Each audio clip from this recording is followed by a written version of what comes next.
The City of Soundsville is the name of this podcast, and I am your host, Shadowstreak, along with my other co-host of the show, RJ App. Yeah, that's you. Yeah, so Yes, it is. Hi everyone, and welcome to the first official episode of our Powerpuff Girls themed podcast, The City of Soundsville. We did already technically record an episode 0 for this show, but that will actually be available to listen to after this episode because, in all honesty, I think more people would be interested in us just starting with the show rather than talking about the things we talk about in that episode, such as the Whoop-Ass Stew pilots and Well, here's the recommendation. Well. If you consider yourself a normal person, you might not want to watch that. If you consider yourself a nerd, maybe watch that. So if you're uncool, watch that episode. I think it's pretty good. Yeah, that's basically it. But for those of you that don't care about the pilots and just want to hear us talk about the actual episodes of the Powerpuff Girls, that's what we're going to do. So to give you a very brief, just sort of idea of what this project is and what we're aiming to do here, RJ and I had this idea to essentially start a Powerpuff Girls podcast because, let's be real, are there any good ones out there? No. Exactly. There aren't. At least that we've tried looking for. So we figured, you know what, let's fill that niche. As such, those of you that are listening that probably already know me, my name is Shadowstreak. I make videos on YouTube. For those that don't know me, for about 5 years, I actually ended up making videos on every single episode of the Powerpuff Girls 2016 reboot. And that was a hellish 5 years of my life. But I've since moved on past that, and I'm now making videos on other various other subjects. Most recently, I did a video talking about every single video game made for SpongeBob SquarePants, and depending on if I get the video done relatively soon after this gets posted, I will have made a video on every single episode of Season 1 of the Powerpuff Girls. But yeah, what about you, RJ? What do you do on the internet that people would know you Nothing. For? I'm a normal, boring man, but, I do run No Context PPG. That's what you have to type in. And also Art of Powerpuff. Sometimes. Yeah, on the site formerly known as Twitter. So. Yeah, x.com. Yep. So there you go. So that's where RJ is, and like I said, I'm primarily on YouTube. Oh, I have to say, No Context PPG is run by 2 people. I'm just one of the guys, so I feel like I have to say that, or I'll get shot. Okay. Oh, okay. I'm glad you fulfilled your legal obligation. Yeah, thank you. You're very welcome. So that being said, the City of Soundsville is the name of our podcast, and basically what it's going to be is every single episode, RJ and I are going to sit down and talk about episodes of the Powerpuff Girls, specifically 1 half-hour chunk, whether that's 2 11-minute episodes or 1 of the 22-minute episodes. We are going to be going in the order that the episodes were produced for the most part. So even though the second episode of the Powerpuff Girls to be produced was the first one that aired, we are going in production order. So that means that today we're going to be talking about Inside and Powerpuff Bluff. Yes, yeah. This is on the 10th anniversary DVD. I believe this is the first episode listed. Yes. So, we're right. And if you think the second episode is Inside, then we're just gonna have to fight about it, or I'll have to roast you or something. Yeah.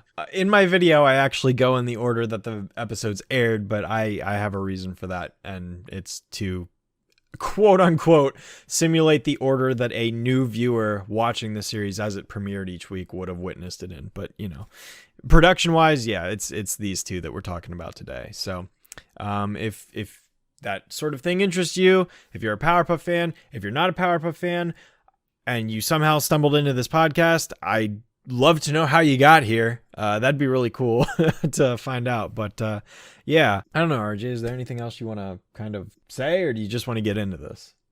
You want to talk about the Powerpuff Girls, please? Oh, well, we might be able to make some time for that. I don't know. No promises. Yeah. Oh my God. Gosh.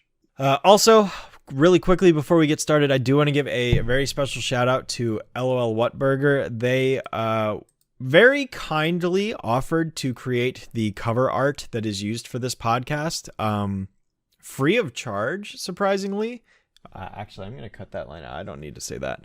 They did an amazing job with it, and I really think you guys should go check them out on the site formerly known as Twitter. That's LOL Whatburger. I'll also provide a link in the description of this episode of the podcast, as well as the description of the podcast in general, as well as links to our accounts as well. Hey, you know what? You told me that somebody was doing art. I didn't know it was that person. They're good. Okay, good. I guess I didn't. I'd like to see that. Yeah, you didn't. Yeah. Nice. So I guess quick story. So basically, what I did is I reached out to this artist a couple of weeks ago, basically asking to use an old Townsville background that they had made back in like 2017, because originally the logo was just going to be our logo and kind of like the top middle, and then that below it with some clouds. And I basically DM'd them and said, "Hey, would you mind if I use this?" And they said, "If you want, I'll just make art for you because I want to draw Powerpuff stuff." So I was like, "Hey, that'd be really cool. Why not?" So, go check them out. Seriously appreciate the art that they did. It's fantastic. And they're awesome. So really appreciate that. I will buy them a car. Why won't you buy me a car? What the hell do you do? I make videos on YouTube. I'm clearly important. I'm clearly important, RJ. I'm such a prominent person. I think you do more than construction workers do in a day. Oh, I sure do. I sure do. The show is that important. /S. Anyways, so yeah, let's go ahead and get started. All right, so the first episode we're talking about today is Inside Inside. This is an episode that RJ is probably going to spend the majority of the time talking about because this man never seems to want to stop talking about it. Oh no, you're gonna be tight on this podcast. Like, I don't shut up. He really doesn't. I feel like it's not that serious. Like, he really doesn't. And I'm gonna try my best to cut him off when I can, but sometimes he just gets going, and that's just it. I gotta go, and you guys are gonna listen to all of it. Yep. So strap yourselves in because it's gonna be a ride. Also, at some point, like if anybody gives us feedback, tell me if I sound like a cartoon character, because I feel like I do. But just tell me if I sound cartoony, not a specific cartoon character. Say like you sound cartoony. I want to know so I can know more about myself. But Inside. Yeah, that's fair. And yeah, while we're on the subject, if you have any real criticism, that'd be great to know too. But yeah, Inside. So Inside, like we said, is the first produced episode of the entire Powerpuff Girls show, not counting pilots. In this episode, we are introduced to the three main characters, the girls, as well as Professor Utonium, their father. And in the episode, a roach seemingly invades their home, freaks them all out. We learn they're grossed out by roaches. Turns out this roach is one of many sentries or scouts for the evil villain of the episode, Roach Coach, who ends up basically infesting the entire city with his roaches in an attempt to crush the entire human race because he loathes humans and is just a creepy, middle-aged, short dad bod dude who lives in an apartment with cockroaches. So yeah, how's that for a supervillain? Right? Isn't it crazy that this is the first episode, something like so off-putting and disgusting? Not even like a recurring villain, just one the first episode has a villain that literally never comes back other than having like background cameos. It's such an interesting choice. Like, that's one of the reasons why I think a lot of people think Monkey See, Doggy Do is the first episode too, because it starts with Mojo, who's like the main antagonist of the show, the most recurring arch villain. But no, we got Roach Coach. Yeah, let me ask you this. Let's start with this. What can you remember the first time you saw this episode? This is the first one I saw. Well, okay. I think I said some of that in the other podcast we did, but yeah, I watched this in a very boring way. Like I was into Dexter's Lab first, and I started watching Powerpuff. I think it was on some like on-demand service at the time, so I just started watching these episodes, and Inside was the first one. So I was boring, and I watched it in order. And yeah, that I guess that ignited my love for this series. Mm-hmm. And I noticed some things we're gonna talk about a lot is music, and I think that was really one of the first things I noticed about the show. Especially like it starts, Bubbles screams, and then like you hear the music, and that's like you kind of start hearing the sound of the series. So that's actually pretty key. I want to apologize to everyone listening. My cat is currently rubbing up against my microphone. So I don't even hear it. Oh, well, they'll definitely hear it because the mic will pick it up. Discord might not be. But, Nice. Okay. But they should like it. Yeah. Yeah. I didn't mean to cut you off, but how old were you when you started, like when you first got into the show? Because it's important to provide people context because not everyone's going to listen to episode 0. So just if you want to hit my coordinates were, I don't remember how old I was. 9 or 10, something like that. I think I'm a little older than you are, and I mean, I'm a little younger than you are. And if you were born in the 90s, you know, I'm younger than you.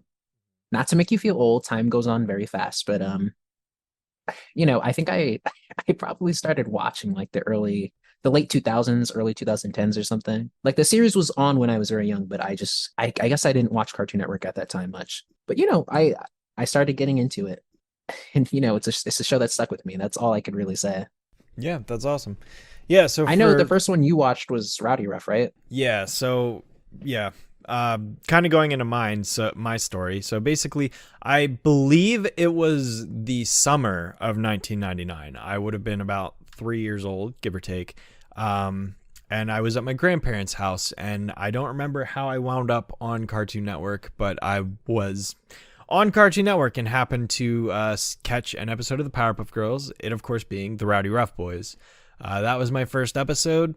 And being 3 years old, I had never really seen any sort of animated show like it because prior to that, it was mostly stuff like Blue's Clues, which, you know, was great anyways, but Blue's Clues is the best. But also, yeah, other just like preschool oriented stuff, Sesame Street, like Powerpuff Girls was like my first like next step up in like animation or like entertainment for like different ages, basically.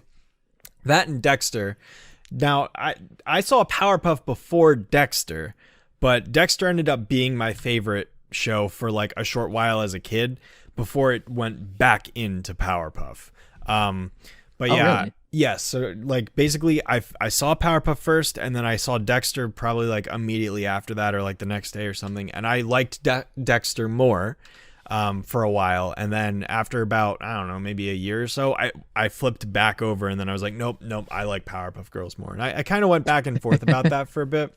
Part of the problem being my age is I was a kid who pretty quickly, a couple years after I saw Powerpuff for the first time, I was going into school and I was self-conscious being a boy liking a show starring girls. There's a lot of like stupid stigmas behind that sort of thing, so like I was embarrassed about it as a kid, and so I couldn't really express it, so I'd always be like, oh yeah, Dexter's Lab, that's got a boy main character, so it's the best show, you know. Yeah, and that sounds like a personal failing to me, but you know, go ahead. Well, yeah, but like you also have to remember the time that when I was growing up in the late not even the late 90s, early 2000s, like going to school and stuff, like it's a lot different than it is today. You know, as hard as that might be to believe, but yeah, no, I mean, even back when I was in elementary school, there was definitely the divide of like boys like this stuff, girls like this stuff. Whenever the show got brought up, like if you were among like you know boys, it was very funny, like the way they'd react to it. They'd be like, I hate that show, and it's not a normal like, you know, I don't like that show. They'd be like sometimes they would say like they'd like start holding their fists, right? Like they'd be like shaking their fists, right? They'd be like, I hate that show. I hate the Powerpuff Girls, and I hope they die someday. Goku's gonna kill them. Like you'd hear stuff like that. I was like, oh, they gotta die? Like, is that serious? Yeah, apparently. I swear to God, yeah, no, they started sounding like cartoon supervillains. They sounded like the villains on the show. It was very funny. Yeah, it was stupid, but you know. And that's the thing. Everybody secretly watched it. So yes, exactly. That's how it was. Which is why it was so overdone. It was like you have to prove that you hate it. Like they were declaring that they hated it. But yeah, so I basically watched Powerpuff Girls all the way through elementary school. They eventually took it off the air, stopped airing it in like the mid to late 2000s, and I kind of fell out of it until 2013 when I got back into it on May 13th, 2013. I won't tell the whole story. If you want the whole story, go check out episode 0. But yeah, I basically got back into the series. I've been a diehard fan ever since. I eventually made a YouTube channel, blah, blah, blah. Here we are. So, you know, pretty much been a fan for almost my entire life, as long back as I can remember having coherent memories. So, you know, I'm very much someone who grew up with it as a kid. I was there since almost the beginning. And we've got RJ here, who's got a little bit of a different perspective, being a little bit younger than me, but older when he got into the show. So yeah, you know, I got into it. And I just never dropped it. Yeah, which I think will make for an interesting dynamic between the two of us on this show. So. And it's also, I don't think I'm actually coming from a wave of nostalgia. There's plenty of shows that I'm nostalgic for that I don't care for now. So like, I think, you know, you watch these episodes again sometimes and you see some really good ones and you're just like, oh, like this is really good. Like you watch something like the episode Something Amiss. That's the one where we're skipping ahead, but like the Miss Bellum gets kidnapped. There's a whole plot with Seduce, and it's just really, there's really great moments in it. It's just like, wow, this is a Coen's Brothers movie. Like it's like, this show is good. Like it holds up. It's hilarious. You know, what's great about the show is they're really like 11-minute movies, the best episodes, I think. Yeah. And I was into Dexter first. I thought it was the best show ever. And it is one of the best shows ever. But like, I think I do like Powerpuff now, but I think something that you could say is, they did Dexter's first, right? So they went on to Powerpuff and now they're even better filmmakers than they were before. If they were experimenting on Dexter's, you know, now they were amazing filmmakers and they kind of knew what they were doing by this point. So Powerpuff was stronger from the start. I think even Gendy will say that. Yeah. Like everybody was getting their feet wet with Dexter and then, you know, Powerpuff like from the jump. Because I think when you watch Dexter, right? Season 1, I think, is a bit different from like the second season. And I think second season, that's really what I consider Dexter's Lab. And I think, you know, Powerpuff, I think I could, like, as a longtime fan, I could see the differences between the first season and later stuff, but I don't think it takes so long to like establish itself. Like, I wouldn't think right? Like I think a more passive fan wouldn't be able to tell the difference between like the first season and season 4, right? Probably. I mean, the first couple episodes, there's definitely a difference, but we see it, but I don't think it's a jarring change. It's not like The Simpsons or Dexter in some ways, you know? Yeah, I mean, if you're talking strictly in like the visual style, then yeah, I mean, it's not the visual. I think there's a change, but it's not so. Dexter's season 1 to Dexter season 2 is a very dramatic change. Exactly, that's exactly what I'm saying. Yeah, but yeah, and I think it's also they knew what they were doing. Yeah, at that point. Yeah, true. More so than they did when Dexter, as great as Dexter is.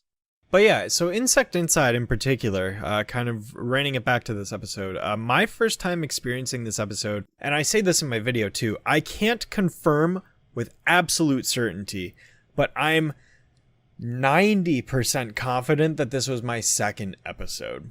Because really? Okay. I have a distinct memory. I saw the Rowdy Rough Boys at my grandparents'. And then I didn't see any other episodes of the show while I was there. But I remember after I returned home from them, from visiting them, I remember being in the living room of my old house, my first house, I should say, and watching that episode on the TV where, like, from the very beginning, I remember the professor, like, talking to the girls about the cockroach. I remember the montage of it getting stepped on a bunch. Like, I remember that whole like sequence. Like, it's burned into my brain. Like, I can see exactly where I am on the couch. I can see the interior of the living room. I can see it's just there, and it's like, I love that scene. It's like like art direction. It's like UPA 101. That episode, basically, I credit it being the one that basically solidified my interest in the show from that point forward. Because whereas Rowdy Rough Boys was like the introduction, Insect Inside basically was the one that made me decide, yeah, I want to keep watching this. This is really good. And so I kind of just stuck with it throughout most of my childhood. But yeah, Insect Inside, overall as an episode, I really dig it. I think that the way I kind of differentiate season 1 in particular is season 1 basically has 2 halves to it. It has the first half where it's hard for me to explain exactly what the difference is, but basically I consider the first half episodes 1 through 5, and then basically from Telephonies to the end of the season is like the second half. And the reason I say that is because the first 10 episodes feel very, very introductory and very much like it's trying to get its footing. And once it hits Boogie Frights and Abracadabra, it figures things out. And from then on, it just kind of, it got its momentum going at that point. I would actually say the one, I would say like the one after Boogie Frights, like Telephonies. I think that's really like I feel like that's the second half. Like that's I feel like that's like, we introduced all these villains, we introduced the settings and like let's just have fun now. Yeah, that's what I was And I saying. think Whereas by the time you get to Telephonies, Telephonies, I think they're, as great as these first four. I love these first four too, but like these first four or five, but I think by Telephonies, it's faster and funnier, yeah, even more so. because we've Even though I already think been. this actually Inside and Powerpuff Bluff are really strong and funny actually though. Yeah, it's because we were already introduced to the villains at that point, so they didn't have to spend time setting things up. They could just run with it at that point. So, Right. again, that's where like I consider the cutoff basically Abracadaver, and then that's the end of the first half, and Telephonies is the beginning of the second half. But yeah, no, Insect Inside overall, I really enjoy it. I think it's got some pretty great humor. The Yeah, and concept it's, is say what you're saying. I was just gonna say the concept is a very interesting hook into the series. Like it's not something, Uh-huh. it's not your typical like first episode. A lot of shows with first episodes, it's like, oh, we're just gonna sit here. We're gonna be like, okay, let's have 2 minutes dedicated to each character. Let's get to know the mayor. Let's get to know like no, like literally the beginning of the episode is Bubbles screaming with a hard cut into the living room, and then we see all three of the girls, and each one of them are reacting to the situation differently. Bubbles is flipping out, screaming, and running away, where Buttercup is giving chase after this roach, trying to beat it, like just smash it into the wall, and Blossom is chasing after the other two, like, girls, stop, knock it off. Like this we can't So be acting immediately like you get this. a sense of what the characters are, right? Immediately, it already tells you exactly who they are. Bubbles is the young one, Bubbles is the scaredy cat, Buttercup is the tough one, and Blossom is the mature, like, composed one that tries to keep her younger sisters in check. It's like that And you montage also tells learn you that they have everything a you really need, and it's you learn that they have a really long hallway. yes, and they have a really long hallway. Yeah, but like what I'm noticing too is like I didn't notice initially, and also it's such a weird premise, but this it's very functional as a pilot episode. Mm-hmm. Like, and it answers a lot of questions. I think we talked about, the two What a Cartoon shorts in the last episode. And I'm not gonna repeat myself, but those shorts tested really poorly among kids. And I think that's kind of what stopped them from putting a green light on the show. If you notice, Dexter came out in 96, right? They were all in the What a Cartoon program, but Dexter got greenlit first. They really internally, I believe everybody truly thought Powerpuff was going to get picked up. Craig felt that way. Gendy even felt that way, right? A lot of the guys felt like, oh, like Powerpuff, that's going to be the first one. Like that's going to be the first one that's going to go to series. And it didn't. They tested so poorly.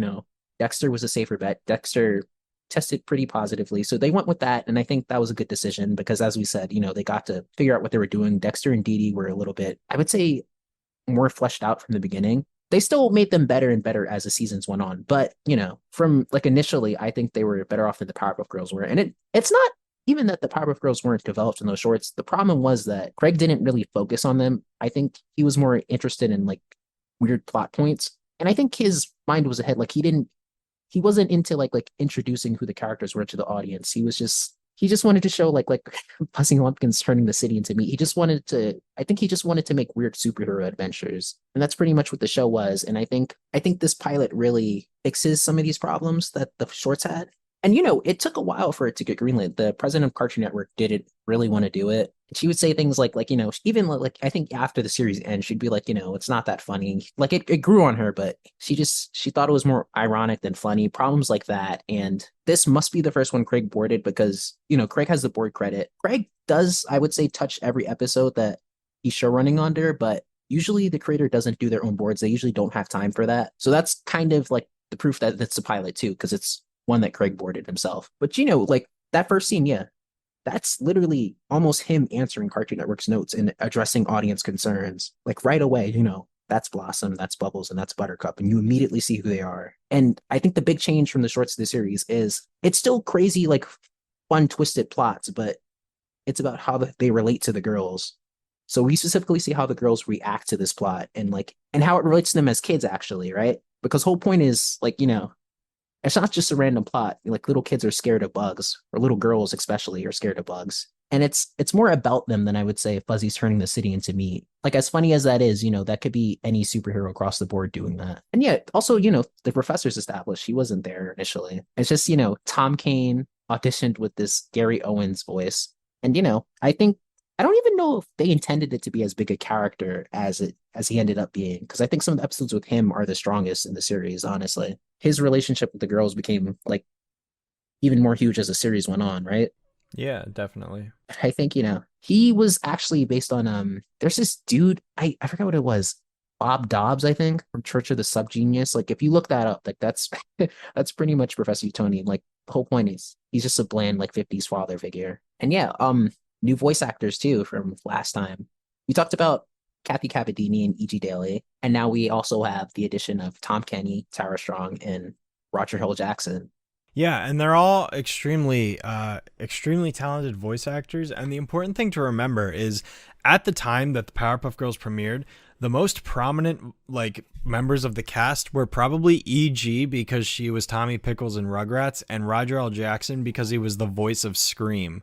Yeah. Other than those two, though, most of them were relatively unknown and on like had like lesser roles on shows. Like, Well, you know what? Kathy was in the industry for a pretty long time at that point, but I think they were all mostly starting out. yeah, I think but like Tom Kenny was Tom Kenny did a lot of incidentals on Dexter, and I think his first big credit was Rocco, but like, but he this didn't was get like a his breakout role until Powerpuff Girls. this might be his first breakout role too, yeah, because he also mentions this is the first series that blew up before SpongeBob. Yeah, it did. It beat SpongeBob by a whole year.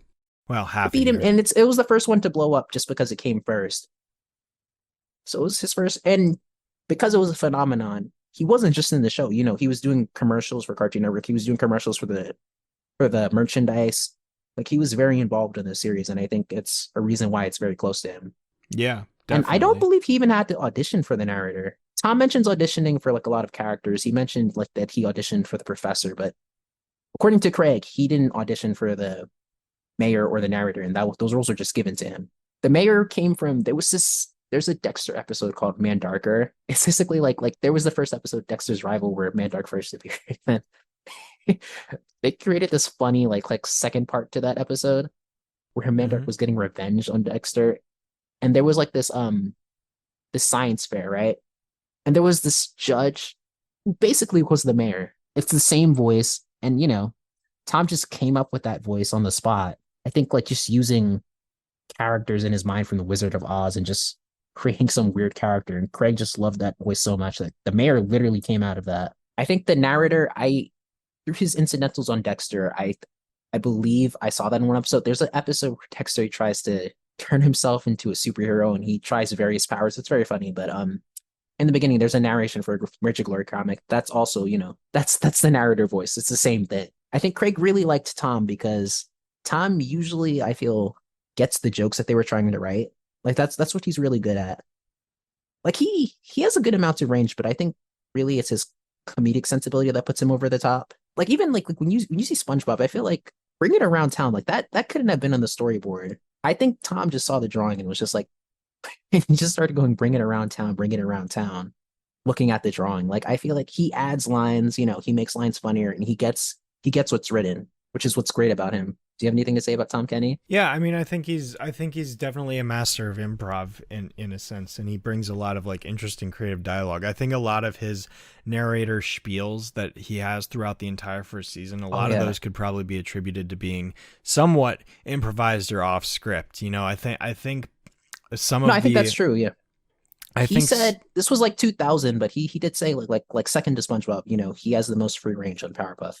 yeah, and I Like a lot of believe the it. Day of Save stuff, that's a lot of that's Tom going off. Like he's really great. I'm glad he's in this series. He adds such character to this series. Like I don't know. Whenever I hear the narrator make corny jokes, I just get very happy. And it's like knowingly corny. I love it. And Tara Strong, Yeah, this is where she she was basically got her start.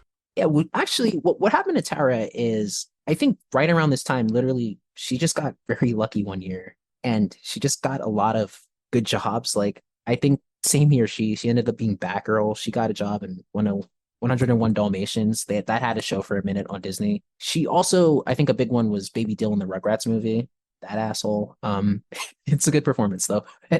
Yeah, and she was Bubbles too. That's just like another one that happened that year. So she just booked a lot that year, and this was, I guess, the biggest of those. Maybe Baby Deal was a pretty big deal at the time. I think Katsusi did it in the original shorts, and she, like we talked about her, like she's good, she's fine. I think she was recasted either due to her being overbooked or that Craig just wanted a different sound because Katsuki was in pretty much every Saturday morning cartoon at that point. So the voice that she does for Bubbles in those shorts, you've probably heard it on some Saturday morning cartoon before. And she's great, very versatile. But if you have the main character in the show, I understand not wanting her to sound like a bunch of other characters in every other show. So I think he wanted a new original sound, and he said Bubbles was the trickiest to cast because, understandably, I think asking actors to do the cute little girl voice can get annoying very quickly. And it sounds artificial and phony. And I think Tara was just really good at being sincere with it. I don't think she went off of Katsuki's voice at all. I think she just made that up, and it was sincerely cute and sweet. And I think it's as close as what do you think? I think it's as close as an adult voice actor ever got to capturing the sweetness of a kid. Yeah, I can't really think of any other examples off the top of my head. Yeah, I think the Rugrats voice actors were very good, but I do wonder now. I feel like nowadays, I think we're more towards the trend of just hiring actual kids to do these cartoons. By the time you got to Foster's, Mac was a real kid, and Craig did Kid Cosmic. Those are real kids doing it, and I think more across the board, I think I see less adults doing kid voices. I wonder if they cast a show now, if they would just use actual kids. Have you ever thought about that? I think it would work. I feel like that's what they were going for because feel like Craig didn't want caricatured voice. He really wanted realistic kid sounds. He wanted them to sound adorable and natural. But so I think we're very lucky that the voice actors that were casted because this show could sound very annoying. And thank God it doesn't. Yeah, I mean, me personally, I'm kind of someone who's always been against child actors. Honestly, I just don't think they're. Yes, they could be bland. I think they're. I can't name a single one I've seen that's genuinely amazing, genuinely good. I've never seen better one. over time. Name one. Because we used to. Because I feel like the old model for child voice acting was Peanuts, which adorable, but they almost were joke killers because they would stutter through the jokes. And I was man, you're killing these jokes. This is a good joke. And you kind of killed it, but I don't know what happened. I don't know what was in the water, but I think by the 2000s, I think they got a little better. You see stuff like Gumball and Chowder. I think those kids are very capable. I don't know what happened to child actors, or if they just got better at acting over time. I don't know what happened, but I think it's a lot better than it used to be. But I don't know. I don't want to see anybody else voicing the Powerpuff Girls. Yeah, I mean, me neither. I mean, they will already the original three will always be the only three that I'll really accept as the voices. But I don't know, man. I until someone can show me a god tier performance by a child, I don't know.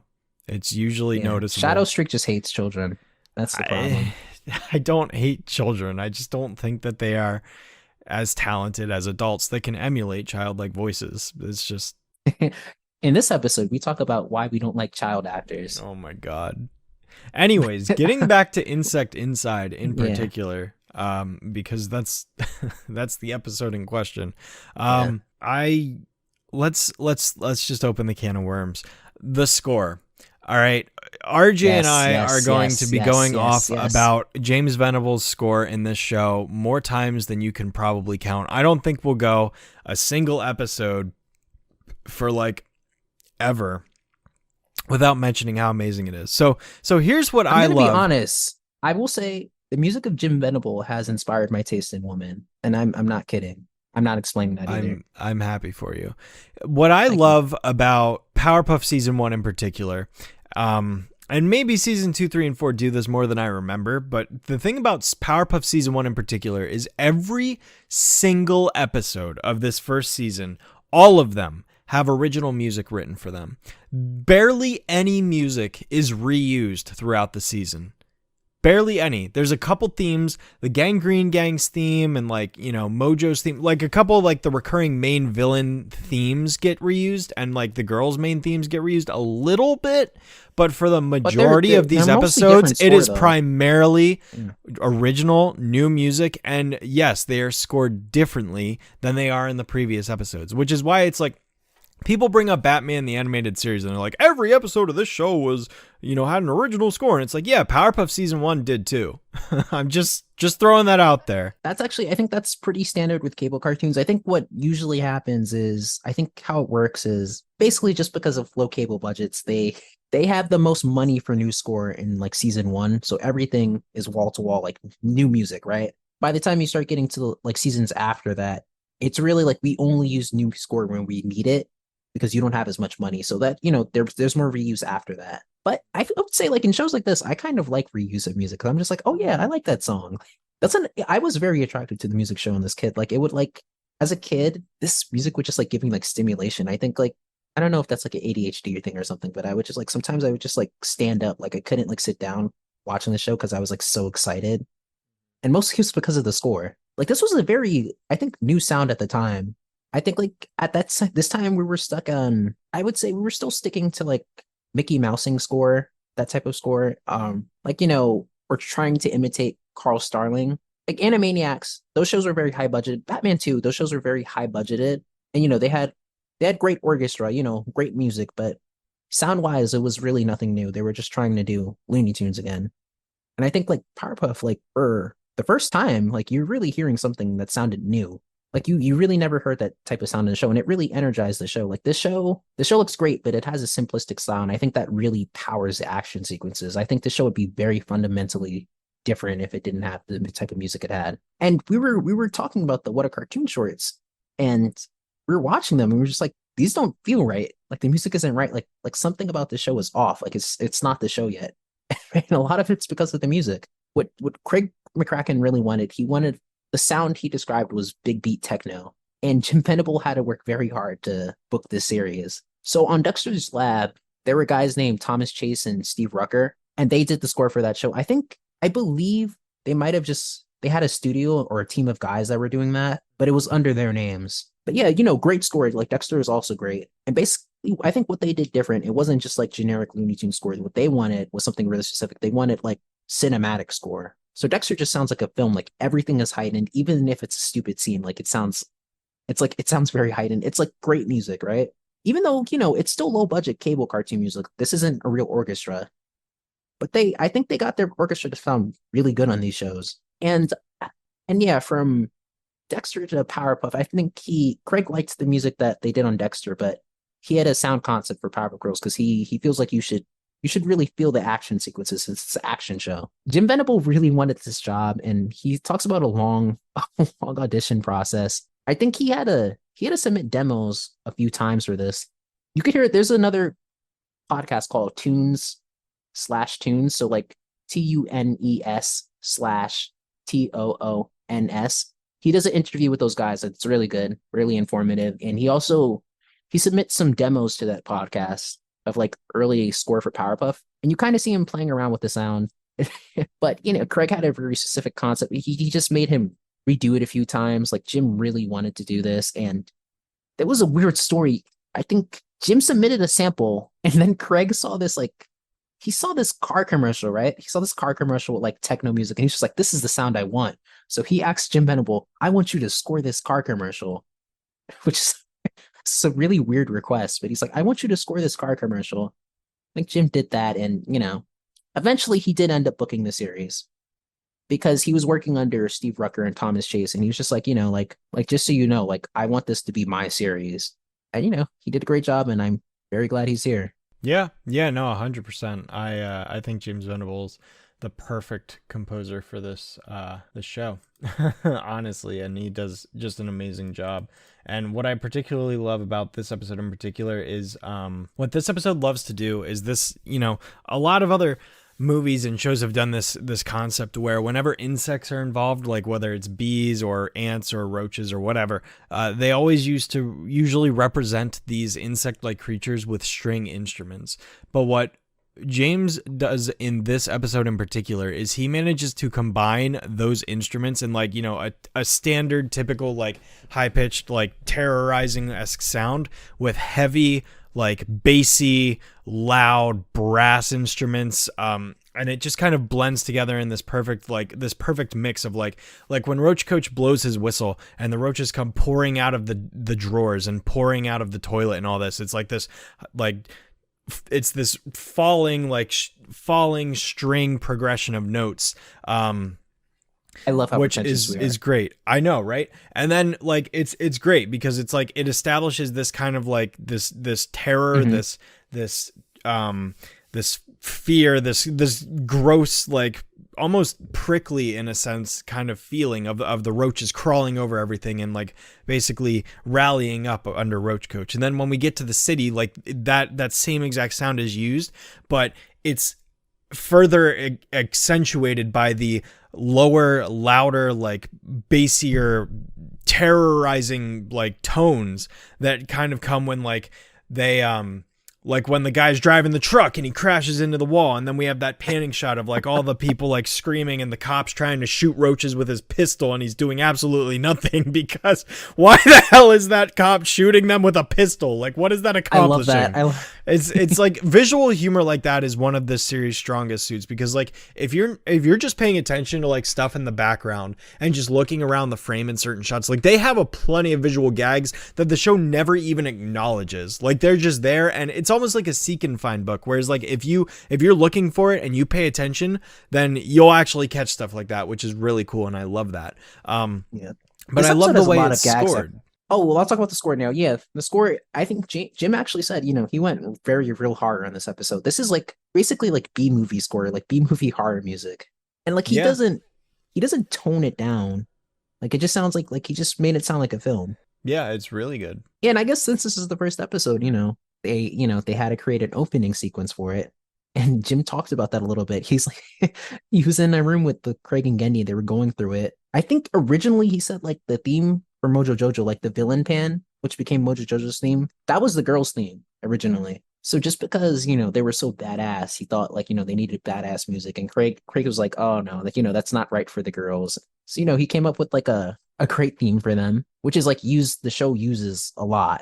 It's so simple yet so iconic, but uses that. And he said like Gendy was in on the session, and like they it sounded beautiful. Like they can continue in the session, they all just started singing. And Jim had the idea to, you have each girl and you have like a different sound for each of the girls. And that plays into the episodes too. Like Blossom is more like, I feel like she's the Superman of the group. So she just has like a heroic, like brassy sound. Bubbles usually has bells. If you notice, like anytime you're watching the show, a lot of the Bubble scenes have bells. Like we go to Bubble Vicious, like, and that episode where she goes wild and goes hardcore, like there's tons of bells in that score. And Buttercup has the rock thing going on. Yeah, all three of them have instrumentation that perfectly, like, accurately reflects their personalities and style. Oh, can I talk about visuals a little bit? Sure, go for it. This looks a lot different from the Winter cartoon shorts. They just came off of Dexter, too. So I feel like the difference between Dexter and this show is Craig Kelman, because Craig Kelman served as the art director for the first season. And I think after that, he left, because he moves from project to project pretty quickly. But, he basically took what they did into the shorts and redesigned it. And he's a really great art director and character designer, which is like, it's saying something, because Craig is a great character designer, and he was the art director on Dexter. So like pretty much I would say Dexter and Dee Dee's design, especially like by the end of season 2, like those are basically his designs. He's a great art director, but he can't art direct his own series. So Craig Kelman came on. He just redid the look of the show. I think they were doing the UPA thing with Dexter, but I think Craig Kelman pushed it a little bit further. Like, wouldn't you say Powerpuff is more extreme? Like Dexter was angular, but they got really angular, and I think even more stylized than Dexter. So I think they pushed it. Like even like the backgrounds are a lot more daring and abstract than Dexter. Like you see a lot of like sometimes like outlines aren't colored in the traditional way. It's a lot of paint splashes. It's like, very experimental, but it's really going back to like actual UPA films, like the experimentation of that. So it's a lot more daring, And I think it's the kind of thing people either love, or like maybe there were cartoon people on forums being like, oh, like this is what cartoons look like. Like this looks horrible. Can't even color inside the lines. Like I like it though. They really figured out the look of that show. And I think, yeah, representative of Craig Hellman's style also is that's that sequence we were talking about with like the bugs. Like it's so simple. It's so UPA. I love it. And they also discovered on Dexter that they liked using Rough Draft Studios, which I think for a long time, and I guess still is like the de facto animation house, I guess, for cartoony shows specifically. Like a lot of the Ren and Stimpy, I think Ren and Stimpy really started Rough Draft Korea. I think that's a show that really kickstarted them. And I think, SpongeBob uses them, Dexter uses them, and I think they're really great. I think what set Rough Draft apart from the other studios is like they use what you give them. I think like a lot of other overseas studios at that time, the problems that they were having is like maybe the studios would correct their drawings, maybe they just wouldn't use them. They wouldn't use what they were giving them. And I believe Rough Draft would they really would use what they give them. They'd really try to make it look like the way you wanted it to. Yeah, that's all I have to say about the visuals. And but yeah, pretty much like when you can see this episode too, like another note you could see is Cartoon Network. I think there was a problem there. I brought up the whole ironic versus funny thing. Like the president kept saying, "Oh, it's more ironic than funny." And I think Craig was really took that initiative. And this episode has a ton of gags in it. I think like Linda Semensky told them, I believe they were doing an episode of Dexter. He pitched a board because Craig, like a lot of Craig's storyboards made some of the best Dexter episodes. It was episode, do you remember the one where Dee Dee got fired? Yeah, so at this point, I think Craig has given up on Powerpuff. Like he wasn't, I think like he was just like, okay, like I'm not gonna get to do my series. I just work on other people's shows. But like Linda told him after you pitched that, she thought it was so funny. It's just like, like if you make Powerpuff Girls this funny, I think you could do it. And like if it has this level of jokes, and I think that's intentionally what he was doing. It was just like, okay, so like I'm gonna gag this up. It's gonna be all characters, and like I'm gonna make sure it's funny. So I think like, it's a pilot for the audience, but it's also just like showing Cartoon Network like how far the show has come since the pilots. It's brilliant. Okay. Do you have anything else to say about Insect Inside? No, overall, I really like the episode. I think it's a solid start to the series that really kind of gets things going. And like I said, it basically cemented my interest in wanting to continue watching the show beyond that point. Just the last couple things that I love about this episode, in particular, a couple shots that really stick out to me. One of them, well, probably the most prominent shot in the entire episode, is the shot of when the girls get basically swallowed by the giant bug monster, and all three of them are just stuck in this giant black and brown void of bugs as the camera like slowly zooms in on them, and they're all just kind of Bubbles is just out of it. She's like, yes, gross. Yeah, it's like that's easily the most iconic shot of the entire episode. That in particular really sticks out with me. Again, I love the professor's montage at the very beginning with his whole narration piece. And I think Roach Coach is definitely an interesting idea for a villain. And again, I've said this earlier, but it's always been so weird to me that Roach Coach, despite being the first like actual villain in the series, he's never brought back ever, despite the fact that he was. Does he need a second appearance though? Well, here's my thing. He's literally in bumpers for season 1 during the Powerhouse era. He's literally in commercials. He's literally he's one of 3 villains mentioned in the theme song. Like him isn't mentioned, the Gangrene isn't mentioned, but Mojo Fuzzy and Roach Coach are. Well, you have to think when they were doing a lot of that early stuff, that was one of the only characters that existed. But that's not true, because the Gangrene Gang and him already existed from Craig's earlier stuff, and the Amoeba Boys too. Yeah, but you don't know what the promotional department looks at though. Yeah, but Biss looks like. I'm sure like Biss wasn't watching the show back and forth. Yeah, but do you think Craig didn't have any influence on that? No, I mean I think it's a solid, strong episode. But no, I'm not saying I don't know if you say I know the episode. I'm just saying Roach Coach was meant to be anything bigger. But it's weird to me that they pushed him so much. That's what I don't get, because it's like him got no push whatsoever during season 1. He was barely in any promos, any bumpers whatsoever.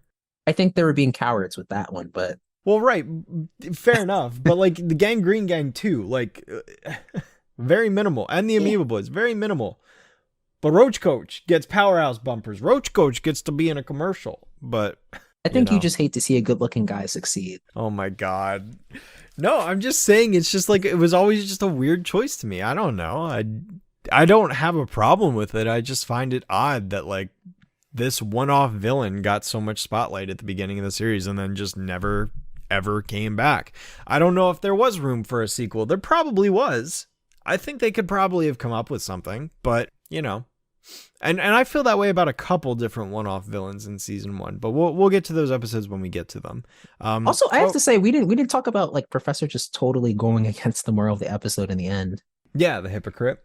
Yeah, well, that's the funny thing about this show is like this was I feel like the attitude of this time was kind of like cartoon morals and cartoons are lame. That was the attitude, because these people grew up in the 70s where there was a lot of like PSAs and like finger wagging, like very moral cartoons, like stuff like that, G.I. Joe, that type of stuff. And I think like at this point they were pretty sick and cynical about it. So I think like this, and you'd see Dexter, like it's funny, a lot of people remember these shows and they're just like, oh man, like these shows taught me so much with morals. And like, I was like, this show doesn't really have morals in it. I'm glad that it taught you something, but it didn't seem like they intended it. I think Craig also said something in the interview, just like, we never go like, like the morals aren't intentional. I think a lot of morals show up into some of these shows just because it's an easy way to structure their story. If you could structure a story around characters learning something, that's like it's a simple way to structure a story, especially if your characters are kids. You're structuring a story about learning something, but this isn't really about teaching you not to squash bugs, because the professor doesn't care. The show doesn't want you to care. It's a bullshit moral. But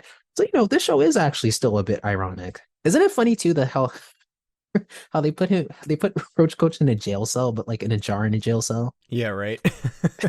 It's just that's just funny. Oh, and the whole giant jar gag too, where Buttercup's like, "What are we gonna do? Put him in a giant jar?" And then Blossom just leaves. She just that's I think like that's straight up. That gag in particular, so that's Rocky and Bullwinkle. Like that's a Jay Ward gag. Like this is very Craig's writing sensibility, especially gag sensibility, is Jay Ward. Like this is a Rocky and Bullwinkle episode. Yeah, okay, but that's all I have to say about Insect Inside though. Great first episode, actually. Yeah, definitely. Okay, are you ready to talk about Powerpuff Bluff? Yeah, let's go ahead and move on to the second episode. So the second episode of this pairing is Powerpuff Bluff, and this episode primarily consists of 3 ordinary, everyday criminals getting their butts whooped by the Powerpuff Girls, going to prison, and figuring out that if they could just look like the Powerpuff Girls, then they'd be able to get away with all their crimes, and nobody would be able to tell the difference. And so they do just that. And this episode, unlike the first episode, which was very much more of like a traditional superhero-esque story, this one is very much 100% just comedy, like from beginning to end. It's a ludicrous concept. It's such a silly, gag-oriented episode that is full of plenty of great jokes, a lot of silly, great one-liners, and it's just, it's hysterical. Yeah. It's funny, yeah, like this is one of the first ones out of the gate. Well, really, this is probably the second episode ever boarded. So, I have to commend it. Like, this is very funny being so early in the series. It's one of the funniest episodes, and it's so early. Yeah, and this episode, wasn't boarded by Craig. This was boarded by Cindy Banks at the time, now Cindy Morrow. And this was her first, I think this was her first animation board, actually. Her husband, really? Clay Morrow, worked on Dexter, so. I didn't realize this was her first. This is her first ever board credit. Wow. Which is, it's really great for being her first board credit. I think she actually says this is the best board she ever did after all her years of boarding and writing, but I think she's being too hard on herself. I think she did a lot of great stuff, but like this is a really strong one. Just, it's so funny, and it's funny because like this is such a harsh one to have as like the second episode of like a children's series, right? Like that sequence with the mayor getting like they're harassing the mayor in his home, and it's like, it's hilarious. They're so mean to him. Like the shot of him getting punched in the face and knocked out is like, it's like slightly shocking. I love it. Yeah. And he's such an idiot in this. Like there's a scene where like they're just like, "Hey girls, what are you up to?" They say no good. He's like, "Oh, splendid." Like he's such a simple man. Also, like a very, very strange joke in this too. The mayor just like he keeps he's okay with him being referred to as Sweet Cheeks. Like it's just normal to him. Yep. Like a very cheeky gag because like they're just like handed over Sweet Cheeks. He's like, "Oh, call me whatever you want." And they're just like, as long as Sweet Cheeks is going, it's like, of course I will. Like I love that weirdo. Yeah, my favorite line in this whole episode is actually when after the crooks have kind of dressed up as the girls and they go to the mayor's house the second time, the one that's dressed like Buttercup goes over to Ms. Bellum and says, "Hey, what's your sign?" And she goes, "Stop." I just think that's the funniest thing. I never picked up on that until I was making my video. Like that's a line that like I only just recognized, but it's brilliant. I love that. That's just like, that's great. None witty of that writing. bullshit. Yeah, like stop, go away. Yeah, but no, I think this. It's a classic. It's stupid. I hate it. Yeah, this episode is so quotable. It really is. Oh my gosh! And these are two of these guys are voiced by Jeff Bennett, and the other one is voiced by Kevin Michael Richardson, who would both be on the show a lot. I think Jeff Bennett, probably the hardest working guy on some of these shows. He does the most roles. I think he has the most range. He has a great understanding of comedy. Very versatile, Yep. He does he does the two white crooks in. You know, they're very strong, funny performance. Kevin Michael Richardson does a lot of, well, what he does in general actually is a lot of black guys and monsters. And that's what he's cast for here, but he does a lot of great work as a monster. He's the boogeyman. He does a lot of great creature sounds too. Also a great comedic sensibility and amazing range too. We didn't talk about Miss Bellum at all. Not yet. Yeah, great character, voiced by Jennifer Martin. Yeah, I think Ms. Bellum's an amazing character, one of the best in the entire series. She's an amazing role model. She's so expertly written, and you've probably seen it on social media at some point or another, but her name is Sarah Bellum, like the brain part. Ha ha ha. Yeah. Look. Yeah, no, everyone knows that at this point, but like she really is a genius. She's extremely intelligent, and that's, you know, something that I really admire about her character. I love the relationship she has with the mayor, because the mayor, despite being the face, the politician, he relies on her for a lot, and it's like it's a very sweet relationship, you know. You see, it's sweet. You know, like in a few episodes, he can't spell his own name, so yeah. So pretty much everything. Yeah, she really runs the town. Yeah, it's you know, I awesome. think maybe some viewers might say like, oh, like you know, she's so smart, why isn't she the mayor? And I think it seems that she doesn't want to be the mayor, because in another episode that's in this season, they say that nobody runs against the mayor ever. So mayor was put on this planet to be the mayor. His name is Mayor. That's so, you know, he's the mayor. For existing. He's passionate about being the mayor. He's just an idiot. Oh, he's an idiot. He's just a moron. Yeah, and I think he's a pretty big idiot from the jump. Like he just becomes more and more of an idiot. I think the difference is, I think later on he starts becoming a destructive idiot. This episode where he's in hot air balloon, I think that's like the turning point. It's like, now the mayor is destructively stupid, and will kill people. Right. I love the mayor. And he arrests the Powerpuff Girls. Yeah. Oh, that gag, I love that gag. Now of, you have to go back to prison because you broke out in the first place. Yeah, I'm serious. Yeah, that's the end of the episode, them being in jail. The Powerpuff Girls went in jail after the first episode. They're in prison. The narrator tells you to see them on visiting hours. The girls are basically like being extremely charitable at Pokeoke's kindergarten. And then all these tanks come in. There's like this army comes in, and then one of them, like, you see one of them is like scissoring this piece of like construction paper. And then they point the gun at them. I love it. Yeah. Yeah, it's great. It's funny, you know, there's a lot of talk about this show, like, you know, and where it holds like in a feminist sense. And like, it's funny because the show is mostly written by guys, so I think there's a lot of good messages in the show, and like a lot of it's by accident too. Uh-huh.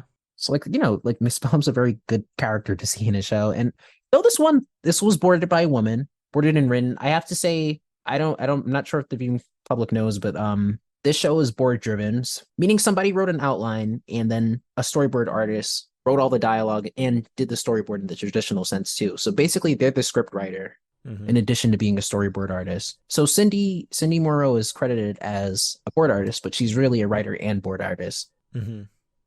And the outline writer is another job. Basically, they just plot out the story. So, and the writers for this episode were Jason Butler wrote, I hope I'm pronouncing that right, and Michael Ryan. They're, I think, by the middle half of the first season, the middle to later half of the season, they're not there anymore. But, you know, they're both on Dexter, you know, very great cartoon writers. Yeah, I remember Craig's made a comment about Cindy too. She said like, you know, there wasn't that many, like she was, for a long time, she really was the only female storyboard artist and writer. Amy Keating Rogers becomes the head writer like by the end of the season, but she's really the only female storyboard artist. But Craig did say like she writes tougher episodes than a lot of the guys. And this is a tough episode. Yeah, no kidding. Like this episode is brutal. Like I love this one. It's almost like this episode is borderline irresponsible. Just pure cartoon fun. And I love that everybody's an idiot in this episode. Like everybody's just a moron in this. Even the girls are slight morons. Like they can't tell they get confused too when they're fighting each other. And I love that Blossom, like, you know, has to stop the battle and tell everybody, okay, guys, let's just fight our counterparts. And they're just like like pathetically, they're just like, okay. It's such a great episode. Do you have anything else to say about this one? I don't have as much to say, just because I think the episode's great. I love the way it's written, and again, the concept is just silly. The sheer stupidity of the townsfolk is like, this is one of the earliest episodes of like the citizens of Townsville just being proven to be like really really stupid, but not to like such an excessive degree. It's just kind of like it basically they're pretty is excessively stupid. They're just like, I not think they're compared to a stupid lot of one. other episodes in this show though. That like compared to a lot of other episodes in this show, too poop to puff. Yes, that's right. Yeah, that's a higher level of stupid. I agree, but they're actually to lots of season 5 and 6. Sometimes Townsville's mean. Like I hate Townsville. I hate when Townsville's like mean stupid, but this one is like oblivious. I think it's funny, stupid. But this one is totally fine, and it's just, you know, that's why I like it, because it's not like it's not so overemphasized in the episode. It's like it's enough to allow the concept to flow, and that's all it needs to be. But it's one of the earliest episodes of basically going with that, which, you know, really I feel develops in season 2 and beyond, because there's only a couple episodes in this season where this really happens. But this beyond is the that, difference between, I'm sorry, go ahead. I was just gonna say beyond that, I think that this one has a lot of clever written gags, especially in the dialogue, like with the sign example I gave. What a drag. That's another one that I think is really good. That's that one's probably Tom Kenny completely improvising, if I had to guess. I mean, maybe, but I think I love this. They're looking for outfits. They're just like, you know, are we gonna like pretend to be the Powerpuff Girls? And like they're looking around the prison cells. They're just like, there happens to be like a lot of suits just like hiding in their cell. It's like, this is going to be a lot tougher than I thought. Such an idiotic episode. Yeah, for real. Also, you see that guy they punched when they were leaving the cell. Like he kind of got back at them. It was like, you know, why don't you all shut up? Like he was mad about that. Yeah. So basically, this one is great. I think like out of these early episodes, I think this is definitely the funniest out of these like first 4. This is one of the funniest in the series, really. Yeah, I'd say so. Yeah. At least for season 1. For season 1, yeah. Yeah. Yeah, just a strong half hour. Mm-hmm, for sure. So yeah, I mean, I don't have much more to add beyond that, unless you have anything you want to say. Can we talk about guns? There's guns in this Okay, episode. Yeah, there are real looking guns. They aren't red, they aren't fake, like they are gray and they are legit. And it's crazy. Season 1 Powerpuff, even some of the later seasons get away with some things, but season 1 especially gets away with the most by far. And the fact that like this, I mean, this shows you this was like one of the last years where guns were acceptable in children's cartoons, which is, it's really this show though, because I feel like people talk a lot about like, oh, the 90s, everything was different, but I think it's also just because of this time and the people that were at Cartoon Network that were allowing them to do this. I think like, you know, they really trusted them. They're just like, you're doing an action show, we're going to allow you to have a little bit of a threat in the show.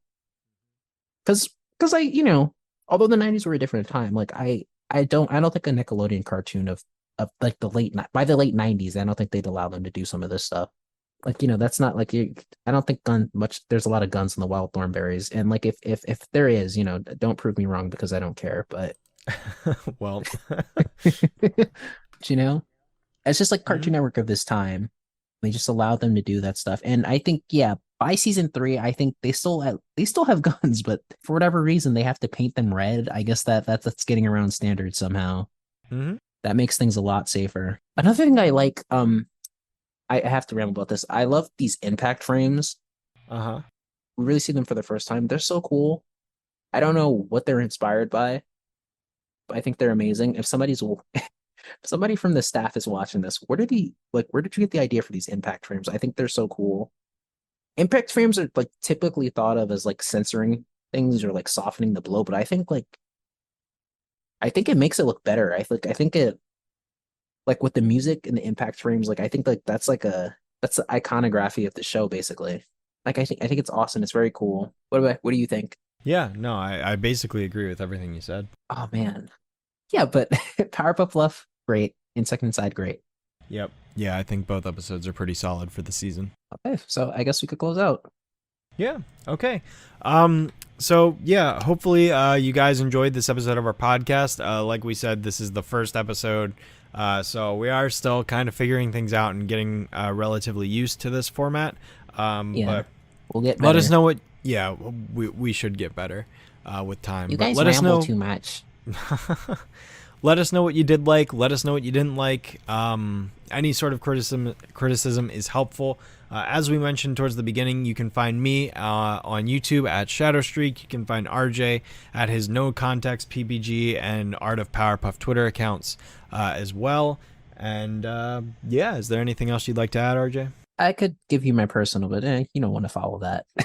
Well, if you want to throw it out there, go ahead. No. Okay, well then don't go follow him on his personal, but you might find it anyways. I like being mysterious. You have to find it. Yeah, either way, let us know what you think. We'd love to hear it.